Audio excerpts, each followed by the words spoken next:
ஒரு கடாயில தேவையான அளவு எண்ணெய் சேர்த்துக்கலாம். நான் இங்க கடலெண்ணெய் தான் சேர்த்திருக்கேன். கடலெண்ணெய் நல்லா காஞ்சதுக்கு அப்புறமா 2 டீஸ்பூன் இஞ்சி பூண்டு பேஸ்ட் சேர்த்துக்கலாம். இஞ்சி பூண்டு பேஸ்ட் சேர்த்து கொஞ்சம் நல்லா வதங்கணும். வதங்கினதுக்கு அப்புறமா அதுல மீடியம் சைஸ் ஆனியன் 2 வந்து குட்டி குட்டியா நறுக்கி வச்சிருக்கேன். அதை இப்போ சேர்த்துக்கலாம். வெங்காயத்தையும் போட்டுட்டு நல்லா வதங்க விட்டுருங்க. அதுக்கு இடையில நம்ம வந்து சிக்கனோட ஹார்ட்டை வந்துட்டு நல்லா க்ளீன் பண்ணி வச்சுக்கலாம். அது நடுவில் வந்து பிளட்லாம் லாக் ஆயிருக்கும். அதனால இடையில கீறி வந்து அந்த பிளட் எல்லாத்தையும் ரிமூவ் பண்ணிட்டு ஃபுல்லாக க்ளீன் பண்ணி வச்சுக்கணும். ஸோ இப்போ வெங்காயம் ஓரளவுக்கு வதங்கினதும் இந்த சிக்கனோட ஹார்ட்டையும் சேர்த்துக்கலாம். எங்கள் அத்தா கடை வச்சிருக்கிறதுனால எனக்கு சிக்கன் ஹார்ட் கிடைக்கிறதுலாம் ஒன்றும் பெரிய விஷயம் இல்லை. ஏன்னா ஒரு கோழிக்கு இத்தினோண்டு தான் இதையும் இருக்கும். ஸோ இது ஃபுல்லாக பல்காக வந்துட்டு நான் எங்கள் அத்தாட்ட கேட்டு வாங்கிக்கிட்டேன்.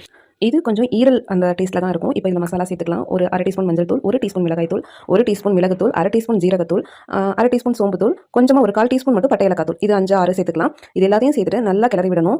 அதிகமாக எண்ணெயும் சேர்க்க தேவையில்லை, தண்ணியும் சேர்க்க தேவையில்லை. இதிலே கொஞ்சம் தண்ணி விடும். அந்த தண்ணி விட்டு ஓரளவுக்கு 50% குக் ஆனதுக்கு அப்புறமா தேவையான அளவு உப்பு சேர்த்துக்கலாம். நான் இங்கே 1 டீஸ்பூன் உப்பு சேர்த்துருக்கேன். உப்பு சேர்த்து நல்லா வதங்க விடுங்க. நல்லா வதங்கி வெந்ததுக்கு அப்புறமா லாஸ்ட்டாக கொத்தமல்லி தூவி இறக்கிடலாம். சூப்பரான chicken hard pepper fry ready. கண்டிப்பாக நீங்களும் வீட்டில் ட்ரை பண்ணுங்க. டேஸ்ட் அல்டிமேட்டாக இருக்கும். கறியெல்லாம் கூட சக்கையாக தான் இருக்கும். பட் ஹார்ட் வந்து ரொம்ப சாஃப்ட்டாக இருக்கும். நீங்களும் ட்ரை பண்ணி பார்த்துட்டு எப்படி இருந்தாலும் மறக்காம சொல்லுங்கள். தேங்க்யூ.